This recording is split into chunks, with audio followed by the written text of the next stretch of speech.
In the mid-1800s, in the small town of Callaway County, Missouri, a girl named Celia lived a life that history tried to silence. She was only 14 when she was purchased by Robert Newsom, a wealthy landowner. Unlike others who bought enslaved people for fieldwork, Newsom bought Celia for something darker, for his own pleasure. Slavery was not just the ownership of bodies, it was the ownership of souls.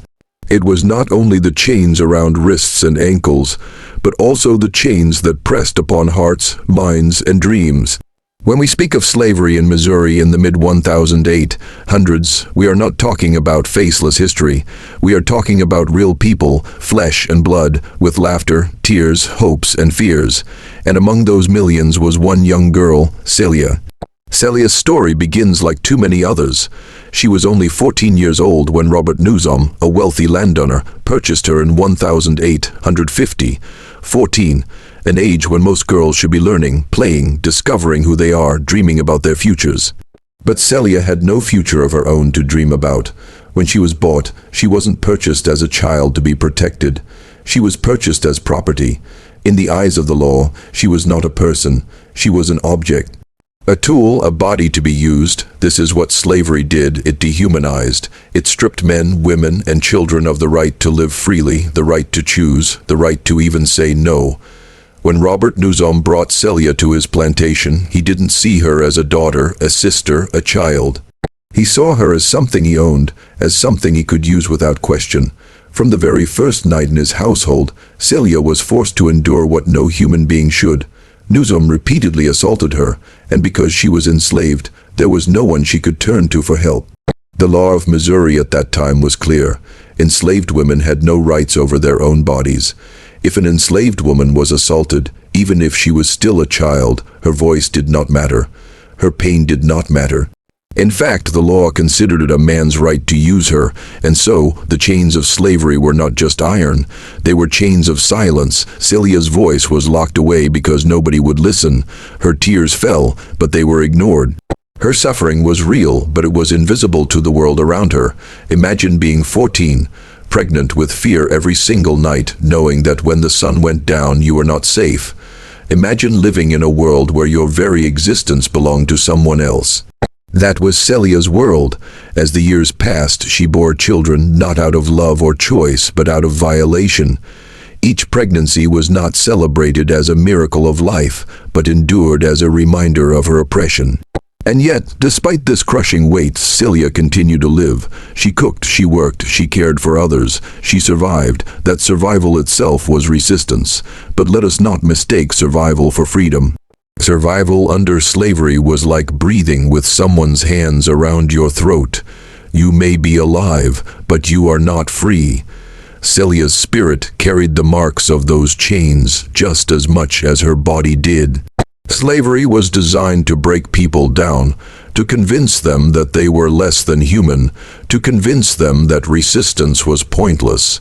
And yet, even in those conditions, enslaved people found ways to keep their dignity alive. For Celia, that dignity lived deep inside, hidden but not extinguished. Every day she endured, she carried a spark. Every day she survived, that spark grew stronger. You see, slavery tried to erase the humanity of its victims, but humanity cannot be erased. No law, no whip, no chain is strong enough to erase the truth of who someone is. Celia was not a slave. She was a human being forced into slavery, and in the end, her story would prove that truth. When we talk about the chains of slavery, we must also talk about the chains that exist in our world today. No, we may not live in a society of legal slavery anymore, but there are still chains, chains of fear, chains of silence, chains of oppression, chains of abuse. There are people even now who feel powerless, voiceless, trapped in systems that deny them dignity. Celia's story teaches us that those chains are real, but they are not final. They may hold you for a time, but they do not define you. Her story reminds us that you can be surrounded by walls and still carry a spirit that refuses to bow. Think about it. This young girl, enslaved, violated, silenced, still carried within her the courage to one day say enough. And that courage did not appear suddenly in the moment she picked up a stick. It was built slowly, painfully, through years of surviving chains she did not deserve. The chains of slavery shaped her life, but they did not kill her spirit. And that is what makes Celia's story so powerful. She shows us that even in the darkest of prisons, the human soul is stronger than its captors. Even in the worst oppression, the will to resist remains. So when we reflect on Celia and the chains of slavery, let us also reflect on the chains we face in our own lives. Maybe your chains are not iron. They may be fear, self-doubt, toxic relationships, or the weight of a world that tells you you're not enough. But if Celia's life teaches us anything, it is this. Chains can be endured, and chains can be broken. Celia's story is not just history. It is a mirror. It asks us, what chains are holding you, and when will you decide to break free? When we say years of abuse, those words may look simple on the page, but behind them is a lifetime of suffering. Abuse is not just a wound of the body, it is a wound of the soul. It tears away at identity, dignity, and hope until a person begins to wonder if freedom, safety, or peace will ever exist. For Celia of Missouri, those years of abuse began almost immediately after she was purchased by Robert Newsom in 1850. She was only 14 years old, a child in every sense of the word, but the institution of slavery did not recognize childhood for enslaved people. There was no protection for innocence, no shield for the vulnerable. The very moment Celia stepped foot on that plantation, her life as a child ended and the years of abuse began. Newsom was not just her master in name, he controlled every detail of her existence. Where she slept, what she ate, when she worked, who she could speak to. All of it was under his command, but the most devastating abuse was the one that was hidden in the night. He forced himself into her cabin again and again, taking from her the one thing no one should ever have the right to take, her bodily autonomy, her dignity as a human being. And because Celia was enslaved, the law offered her no protection. A white man in Missouri could not be charged for assaulting an enslaved woman. The system was built to protect the abuser, not the victim. Celia could not cry for help because help did not exist. She could not run to the courts because the courts denied her humanity. Her silence was not consent, it was survival. By the time she was 20, Celia had become a mother several times over. But motherhood under slavery was not a role of joy, it was one of heartbreak.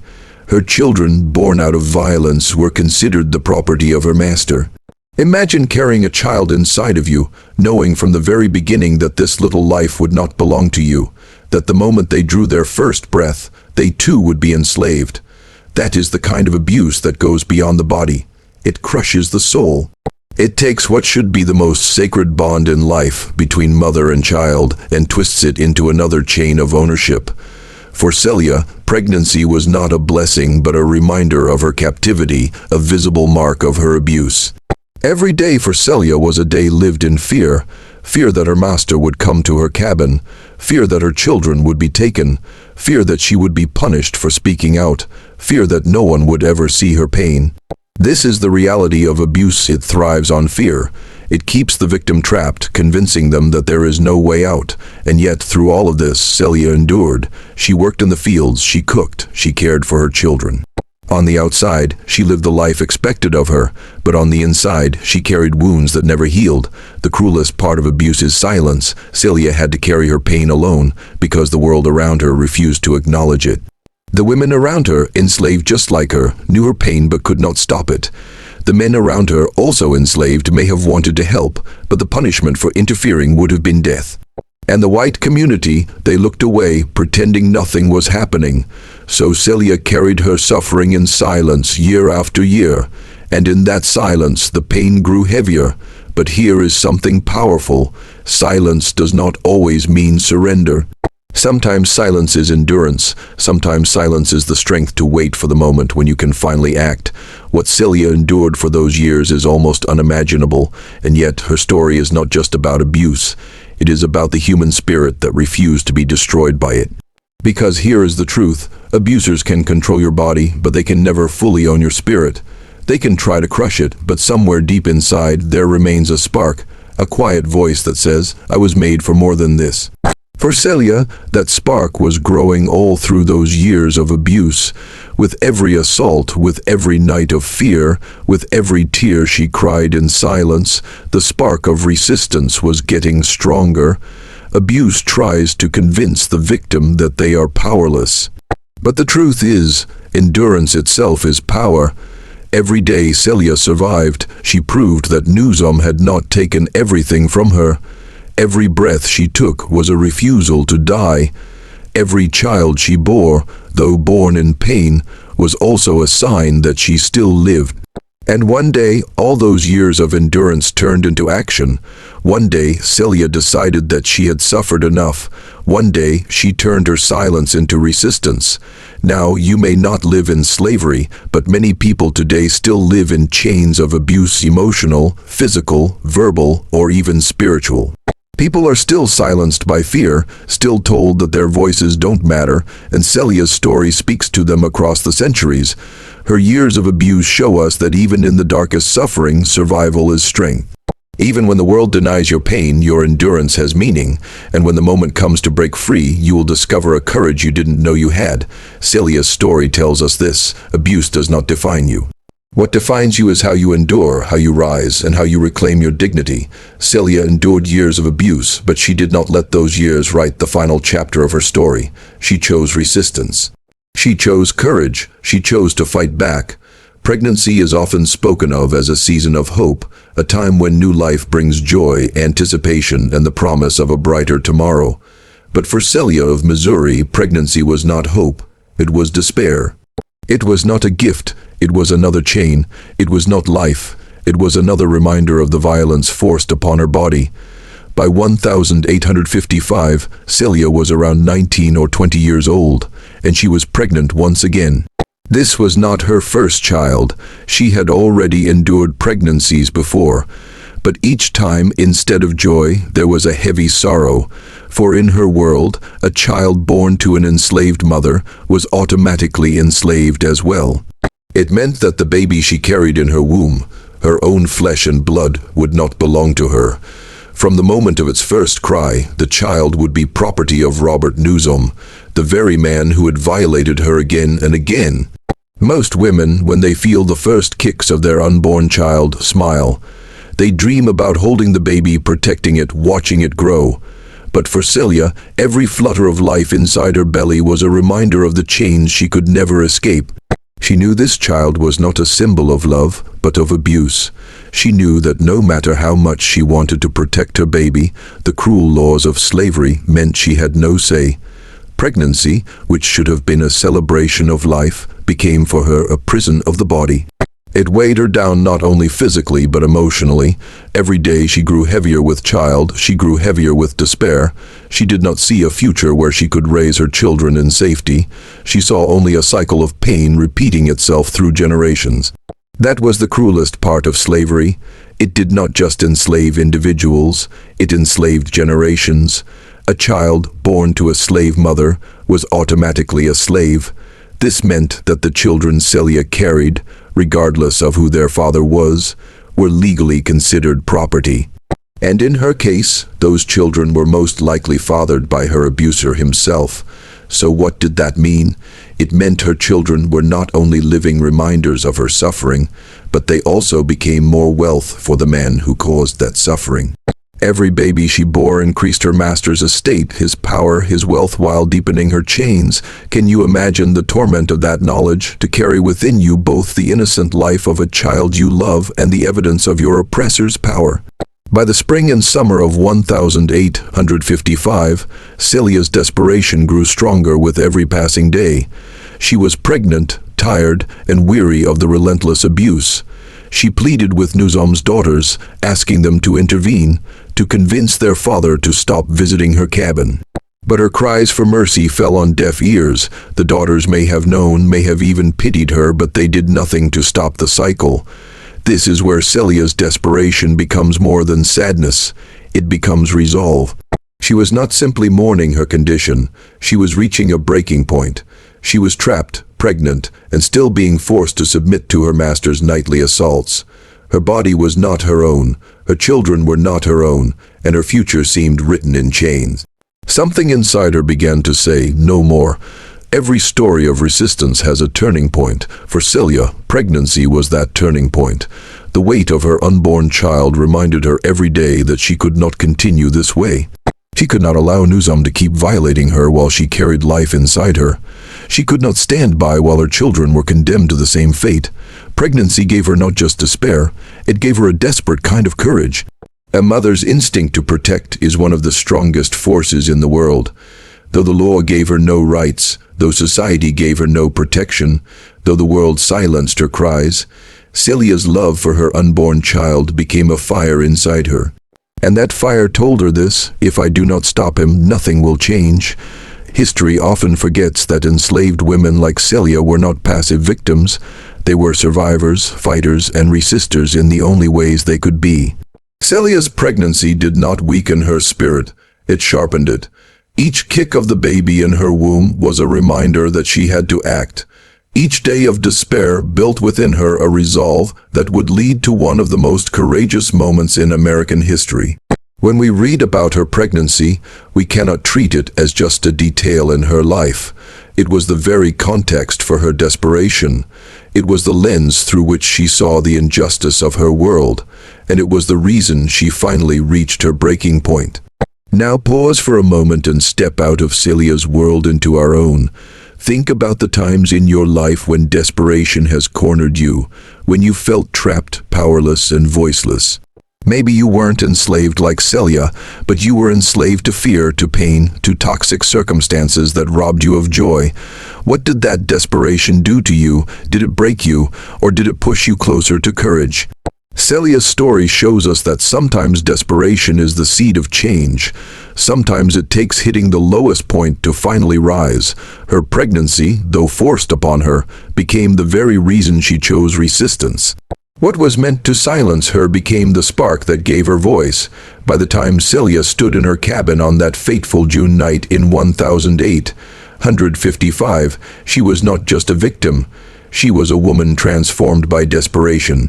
She was pregnant, yes. She was oppressed, yes. But she was also stronger than she had ever been before.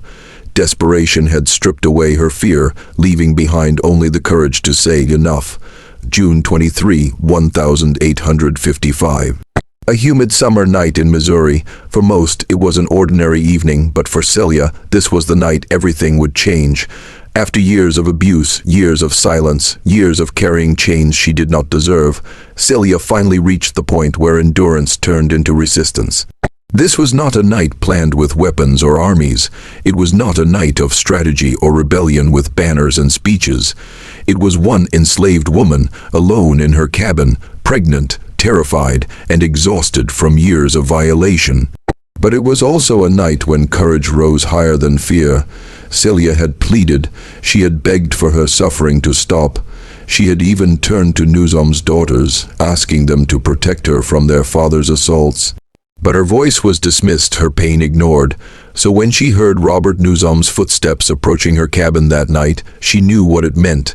It meant another night of abuse, another night of degradation, another night of having her humanity stolen from her. But this time, something inside her refused to surrender. That unborn child growing inside her reminded her that she was not just a victim. She was a mother, a woman, a human being, and she deserved dignity. This was not just about her anymore. It was about every child she had borne, about every silent cry of every enslaved woman who had endured the same. In her small cabin, Celia did not have swords or guns or soldiers at her back. All she had was the courage in her heart and a simple stick of wood. To the outside world, it was nothing. To her, it became a weapon of dignity. The stick was not long, not sharp, not even strong in the way weapons are meant to be. But in her hands it symbolized a choice, the choice to no longer submit, the choice to say with her actions what she had never been allowed to say with her voice, no more. When Nuzum entered her cabin that night, he expected obedience. He expected silence. He expected Celia to bow under the same fear that had kept her captive for years. But he did not know that desperation had transformed into defiance. He did not know that this night the power he had stolen would turn against him. As he approached her, Celia lifted the stick. With all the strength inside her, she struck, once, twice, blow after blow. She fought with the rage of years of abuse, with the desperation of a mother trying to protect her child, with the courage of a woman reclaiming her humanity. When it was over, Robert Newsom lay lifeless. The master who had tormented her for years was gone. On the surface, it was one woman killing her master, but in truth, it was something far greater. It was resistance. It was a declaration. It was the moment an enslaved woman who had been told she was powerless proved that she had power. That night was not just about violence, it was about dignity. For the first time in years, Celia was not just surviving. She was fighting, and in that fight she reclaimed something that slavery had tried to erase: her right to say no, her right to protect herself, her right to exist as a human being. But resistance always comes with a cost. Celia knew that killing her master would not go unpunished. She knew the law would never take her side. The courts of Missouri had already declared that enslaved women had no right to defend themselves against sexual assault. By raising her hand against a white man, her master no less, she had broken the greatest taboo of slavery, and yet she chose to resist anyway, because sometimes the cost of submission is greater than the cost of resistance. Sometimes the soul reaches a point where silence is no longer survival, but death in another form. Celia chose the risk of death over the certainty of continued abuse. History often forgets the courage of moments like this. Celia did not have power in the world's eyes. She was an enslaved young woman, pregnant, alone, and legally voiceless. But courage is not measured by position or status. Courage is measured by the willingness to act in the face of fear. That night, Celia had everything to lose: her life, her unborn child, her fragile hope, and yet she acted. That is courage in its purest form. Celia's night of resistance speaks loudly to us even today. You may not live under slavery, but you may live under oppression of another kind. You may be trapped in a situation where your dignity is stripped, where your voice is silenced, where fear rules your nights. And Celia's story whispers to you, you are not powerless. Resistance may not always look like picking up a stick. Sometimes resistance is speaking up when the world tells you to stay quiet. Sometimes it's leaving a toxic relationship, standing against injustice, or refusing to accept less than your worth. Resistance is not always loud, but it is always powerful. Celia's night of resistance did not erase her suffering, and it did not grant her freedom in the way she may have dreamed. But it did something even more powerful. It made her story unforgettable. She may have been one enslaved woman on one summer night in Missouri, but her act of defiance echoes across centuries.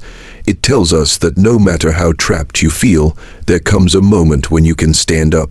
No matter how small your weapon, no matter how weak the world says you are, resistance is possible. And when you choose resistance over silence, you become larger than your chains. That night, Celia showed us that dignity is worth fighting for, that freedom is worth risking everything for, and that even the most oppressed human being carries within them a strength that cannot be destroyed. When Celia struck Robert Newsom on that June night in 1855, she did more than end the life of one man. She challenged an entire system. For the first time, a young enslaved woman had defended her dignity with action, but in a society built on slavery, her courage was not seen as resistance. It was branded as rebellion, and rebellion demanded punishment. The morning after Newsom's disappearance, suspicion immediately fell on Celia. Newsom's family and neighbors demanded answers. When confronted, Celia confessed, not with pride but with honesty. She admitted she had struck her master, explaining she did it because she could no longer endure his assaults. She told the truth: she had killed him because he would not leave her alone. Celia was arrested almost immediately.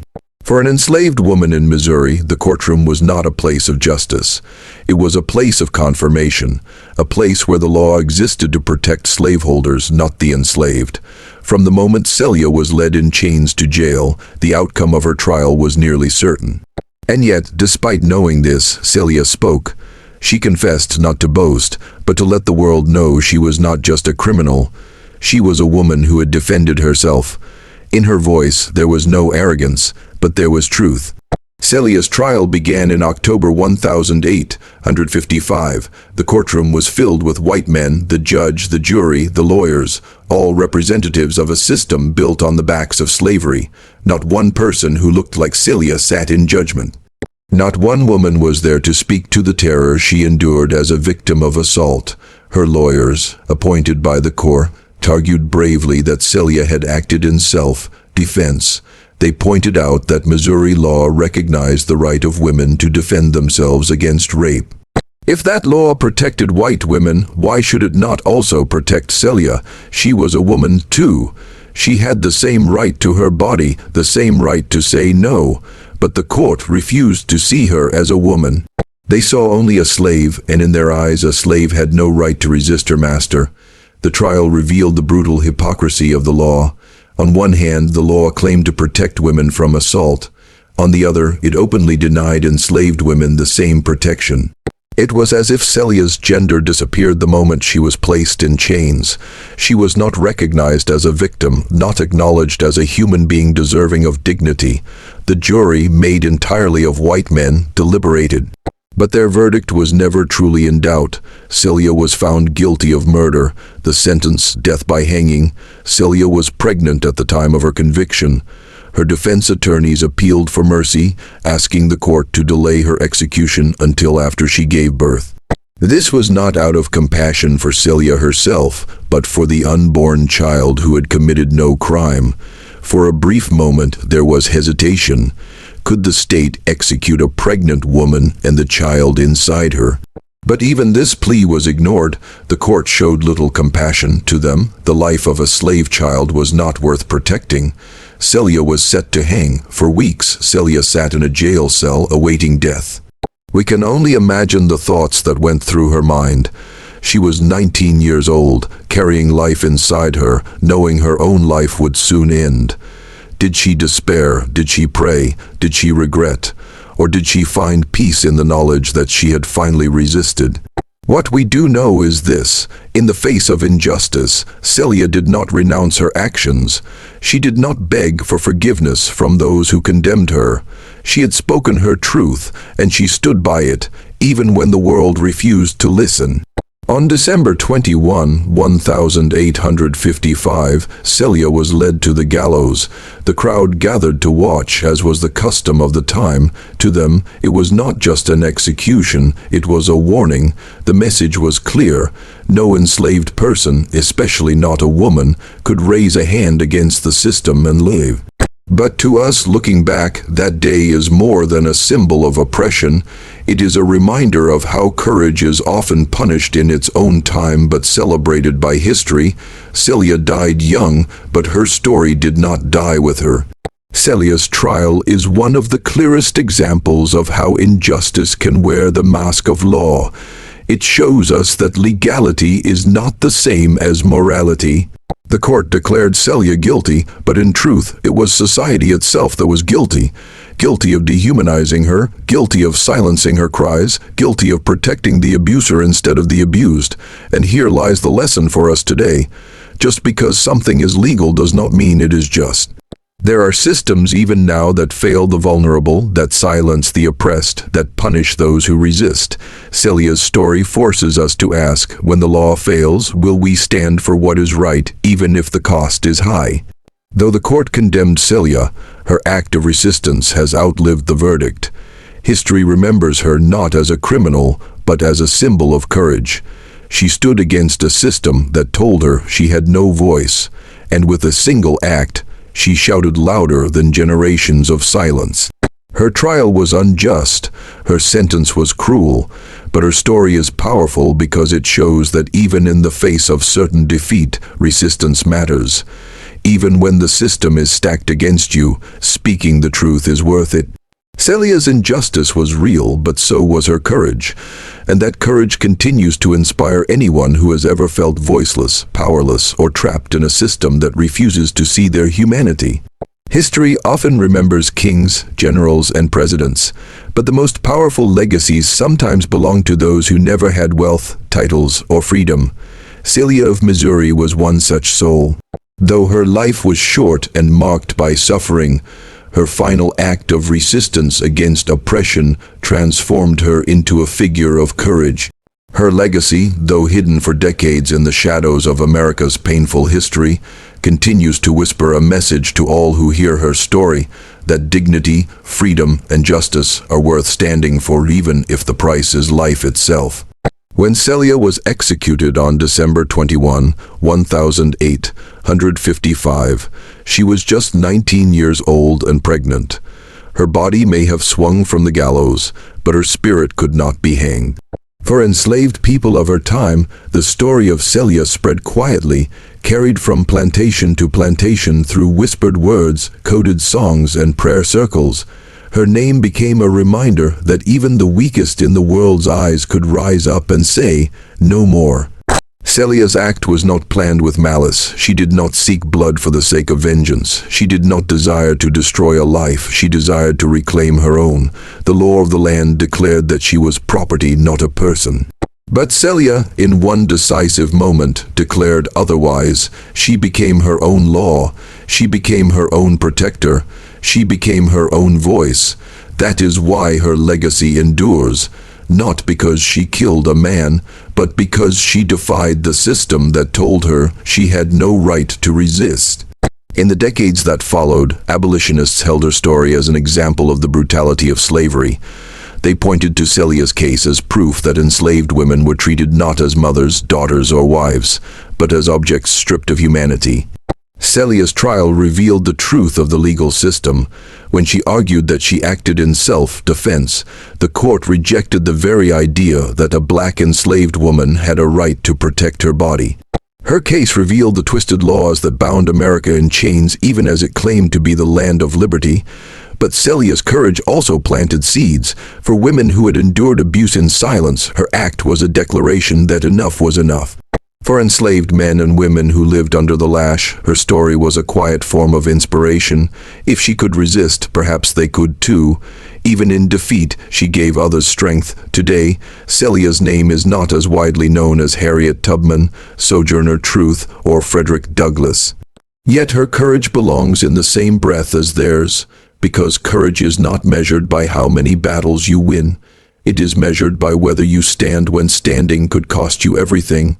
Celia stood in her own way, in her own moment, and history took notice. Her legacy calls to us in this modern age. How many of us live in invisible chains? Chains of fear, of doubt, of abuse, of injustice. How many times do people accept the weight of oppression because the world tells them they are powerless? Celia reminds us that silence feeds the oppressor, but courage, even in the smallest act, can break cycles that seem unbreakable. She teaches us that courage does not require a stage, an army, or a title. Courage can exist in a cabin in Missouri in the hands of a 19-year-old girl with a stick. Courage can exist in the hearts of those society overlooks, silences, and discards. Courage is not about power, it is about refusal. Refusal to accept humiliation. Refusal to allow fear to have the final word. Celia's death was tragic, but it was not in vain.